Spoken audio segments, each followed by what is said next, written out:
안녕하세요. 해피트리 TV에 오신 것을 환영합니다. 준우의 일기 제36화 아빠에게 물려받은 색소폰. 아빠 상우는 서재 깊숙한 곳에서 오래된 가죽 가방을 꺼냈습니다. 먼지를 털어내자 은은한 가죽 향기와 함께 세월의 흔적이 묻어났습니다. 준우야, 이건 할아버지가 아빠에게 주셨던 아주 소중한 보물이야. 상훈의 눈에는 그리움과 자부심이 교차했습니다. 가방 안에는 황금빛으로 빛나는 색소폰이 잠들어 있었습니다. 15살 소년 준우는 아빠가 건네는 색소폰을 두 손으로 받았습니다. 생각보다 묵직한 무게감에 준우의 팔이 기분 좋게 떨렸습니다. 할아버지의 손때가 묻고 아빠의 젊은 시절 꿈이 담긴 이 악기가 이제 준우의 차례가 된 것입니다. 준우는 반짝이는 금속 표면에 비친 자신의 설레는 표정을 바라보았습니다. 준우야, 악기는 단순한 도구가 아니란다. 네가 기쁠 때나 슬플 때 언제나 네 곁을 지켜줄 평생의 친구가 될 거야. 상우는 준우의 어깨를 토닥이며 말했습니다. 준우는 아빠의 눈을 바라보며 고개를 끄덕였습니다. 아직 연주할 줄은 모르지만 이 황금빛 친구와 함께할 앞날이 무척이나 기대되었습니다. 아빠는 준우를 위해 동네 상가에 있는 작은 음악 연습실을 등록했습니다. 꿈꾸는 소리라는 이름이 붙은 연습실 복도에는 여러 악기 소리가 섞여 들려왔습니다. 준우는 자신의 이름이 적힌 연습실 열쇠를 손에 꼭 쥐었습니다. 이제 이곳은 아빠와 준우, 그리고 색소폰이 함께 채워나갈 특별한 아지트가 될 것입니다. 연습실 안으로 들어서자 시원한 에어컨 바람과 방음벽 특유의 고요함이 그들을 맞이했습니다. 상우는 직접 선생님이 되어주기로 했습니다. 그는 먼저 색소폰의 각 부분을 설명하며 마우스피스에 리드를 꼼꼼하게 끼웠습니다. 준우야, 이 리드가 떨리면서 소리를 만드는 거야. 아주 섬세한 친구지. 드디어 준우가 목걸이 스트랩을 걸고 색소폰을 몸에 고정했습니다. 아빠의 도움을 받아 손가락을 키 위에 하나씩 올려보았습니다. 차가운 금속의 감촉이 손가락 끝에 닿자 심장이 두근거렸습니다. 거울 속에 비친 자신의 모습이 마치 진짜 연주자처럼 멋져 보여 준우는 입가에 미소가 번졌습니다. 자, 이제 숨을 깊게 들이마시고 배에 힘을 준 다음 투 하고 불어보는 거야. 상훈이 옆에서 시범을 보이며 자세를 잡아주었습니다. 준우는 아빠가 알려준 대로 허리를 곧게 펴고 마우스피스를 입에 물었습니다. 온몸의 신경이 입술과 손끝으로 모이는 기분이었습니다. 푸! 소리 대신 바람 빠지는 소리만 연습실을 가득 채웠습니다. 준우는 얼굴이 빨개지도록 다시 한번 힘껏 숨을 내뱉었습니다. 이번에는 정체 모를 날카로운 소리가 났습니다. 준우는 당황해서 악기를 입에서 떼고 아빠를 쳐다보았습니다. 소리를 내는 것이 생각만큼 쉽지 않았습니다. 상우는 허허 웃으며 준우의 머리를 쓰다듬었습니다. 처음엔 다 그래. 아빠도 처음엔 거의 소리만 냈단다. 중요한 건 포기하지 않고 이 친구와 계속 대화하는 거야. 아빠의 따뜻한 격려에 준우는 다시 용기가 났습니다. 비록 지금은 이상한 소리뿐이지만 언젠가 이 악기에서 아름다운 선율이 흐를 날을 상상했습니다. 연습을 마치고 집으로 돌아가는 길, 노을빛이 준우의 악기 가방을 황금색으로 물들였습니다. 준우는 벌써 다음 연습 시간이 기다려졌습니다. 아빠와 함께 공유할 새로운 비밀과 자신만의 평생 친구가 생긴 소중한 하루였습니다. 15살 준우의 음악 인생, 그 첫 페이지가 이렇게 시작되었습니다. 준우의 일기 제37화 아빠 힘들어. 쉽게 하면 안 돼? 오늘도 준우는 무거운 악기 케이스를 어깨에 메고 아빠 지훈을 따라 연습실로 향합니다. 방음문 너머로 들려올 멋진 재즈 선율을 상상하며 준우의 발걸음은 가볍기만 합니다. 오늘은 드디어 아빠가 약속했던 멋진 곡을 배울 수 있을까요? 연습실에 들어서자마자 준우는 평소 동경하던 재즈 명곡의 악보를 펼쳤습니다. 하지만 지우는 조용히 그 악보를 덮고 대신 빛바랜 스케일 연습 교본을 준우의 보면대 위에 올려놓았습니다. 아빠, 오늘도 도레미파솔만 하나요? 이제 진짜 노래를 하고 싶어요. 준우가 투덜거렸습니다. 지우는 빙그레 웃으며 메트로놈을 켰습니다. 딱딱딱딱. 일정한 리듬에 맞춰 준우는 지루한 스케일을 반복하기 시작했습니다. 손가락 끝은 점점 얼얼해지고 똑같은 음의 반복은 끝날 줄을 모릅니다. 준우의 이마에는 어느덧 송골송골 땀방울이 맺혔습니다. 아빠, 손가락도 아프고 너무 지루해요. 그냥 곡을 연주하면 안 돼요? 준우의 물음에 지훈이 멈추라고 신호를 보냈습니다. 지훈은 준우의 곁으로 다가와 앉았습니다. 준우야, no pain, no gain이라는 말 들어봤지? 고통 없이는 얻는 것도 없단다. 지훈은 연습실 창밖으로 보이는 공사 현장을 가리켰습니다.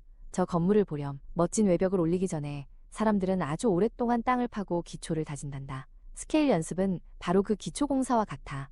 기초가 튼튼하지 않으면 나중에 아무리 화려한 곡을 연주해도 소리가 쉽게 무너지고 만단다.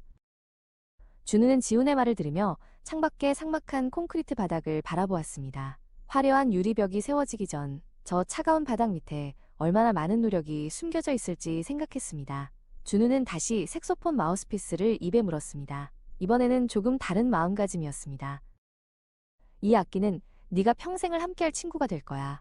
지훈이 다시 말을 이었습니다. 친구와 깊이 친해지려면 서로를 알아가는 시간이 필요하듯 악기와도 이 지루한 시간을 함께 견뎌야 비로소 네 마음을 온전히 담아낼 수 있게 된단다. 지훈은 직접 색소폰을 들어 가장 낮은 도부터 가장 높은 도까지 완벽하게 연주해 보였습니다. 지훈의 연주를 듣던 준우는 깨달았습니다. 단순한 스케일조차 아빠의 손을 거치면 깊고 풍성한 노래가 된다는 것을요. 준우는 다시 메트로놈을 켰습니다. 손가락의 통증은 여전했지만 이제 그 통증은 악기와 더 가까워지고 있다는 증거처럼 느껴졌습니다. 한참을 연습하던 준우는 문득 자신의 소리가 조금씩 달라지고 있음을 느꼈습니다. 거칠고 불안하던 음들이 조금씩 매끄럽게 연결되기 시작했습니다. 지훈은 흐뭇한 미소를 지으며 준우의 박자에 맞춰 손가락으로 박자를 짚어주었습니다. 연습이 끝나고 연습실을 나서는 길, 준우의 손가락은 여전히 얼얼했지만 마음만은 어느 때보다 충만했습니다. 아빠, 내일도 스케일부터 시작해요. 준우의 말에 지훈이 환하게 웃으며 준우의 등을 두드려 주었습니다. 두 사람의 그림자가 노을 지는 복도 끝으로 길게 늘어났습니다. 준우의 일기 제38화 야호! 아빠를 처음으로 이긴 날. 메트로놈의 똑똑 소리가 오늘따라 무겁게만 느껴졌습니다. 15살 준우는 색소폰을 든 채 지루한 표정으로 악보를 바라보았습니다. 벌써 1시간째 반복되는 스케일 연습에 손가락 끝이 얼얼했습니다. 아빠, 저 손가락이 마비된 것 같아요. 오늘은 그만하면 안 될까요? 준우가 꾀병 섞인 목소리로 투정을 부렸습니다. 연습실 구석에서 자신의 악기를 닦던 아빠가 고개를 들어 준우를 바라보았습니다. 아빠는 아들의 빤히 보이는 엄살에 허허 웃음을 터뜨렸습니다. 우리 준우 배가 고파서 손가락에 힘이 빠진 모양이구나. 이대로는 연습이 안 되겠는걸. 아빠의 말에 준우의 눈이 반짝였습니다. 두 사람은 준우가 세상에서 가장 좋아하는 고깃집인 돌담집으로 향했습니다. 지글지글 고기 굽는 소리는 그 어떤 화려한 색소폰 연주보다 감미로웠습니다. 노릇노릇하게 익어가는 고기 냄새가 연습실의 땀 냄새를 깨끗이 씻어주는 기분이었습니다. 아빠는 잘 익은 고기 한 점을 준우의 앞접시에 놓아주었습니다. 많이 먹어라. 소리를 내려면 속이 든든해야 하는 법이야. 준우는 아빠가 주는 고기를 받아 먹으며 학교 이야기, 친구 이야기를 늘어놓았습니다. 아빠는 준우의 시시콜콜한 이야기를 마치 중요한 뉴스라도 되는 양 진지하게 들어주었습니다. 배를 든든히 채우고 다시 돌아온 연습실. 공기가 아까와는 달리 활기차게 느껴졌습니다. 아빠가 갑자기 재미있는 제안을 했습니다. 준우야, 우리 시합 한판 할까? 한 호흡으로 1옥타브도 에서 3옥타브파까지 스케일을 몇 번이나 왕복할 수 있는지 겨루는 거야. 먼저 이 아빠의 실력을 보여주마. 아빠가 깊게 숨을 들이마셨습니다. 아빠의 볼이 빵빵하게 부풀어 올랐고 손가락은 눈이 보이지 않을 정도로 빠르게 움직였습니다. 한 번, 두 번, 세 번. 아빠는 3번을 완주하고는 후 하고 숨을 몰아쉬었습니다. 어떠냐, 3회다. 네 차례야. 준우는 긴장된 마음으로 색소폰을 고쳐잡았습니다. 배부 깊숙이 공기를 가득 채우자 가슴이 풍선처럼 부풀어 올랐습니다. 할 수 있어. 준우는 눈을 질끈 감고 첫 음을 내뱉었습니다. 손가락은 리듬을 타고 부드럽게 미끄러졌습니다. 한 번, 두 번, 세 번. 그리고 준우는 멈추지 않았습니다. 마지막 남은 숨을 쥐어짜내어 반 바퀴를 더 돌았습니다. 3.5회. 준우가 악기를 떼고 거친 숨을 내쉬자 아빠의 눈이 휘둥그레졌습니다. 제가 이겼어요. 3.5회예요. 준우가 펄쩍 뛰어오르며 환호했습니다.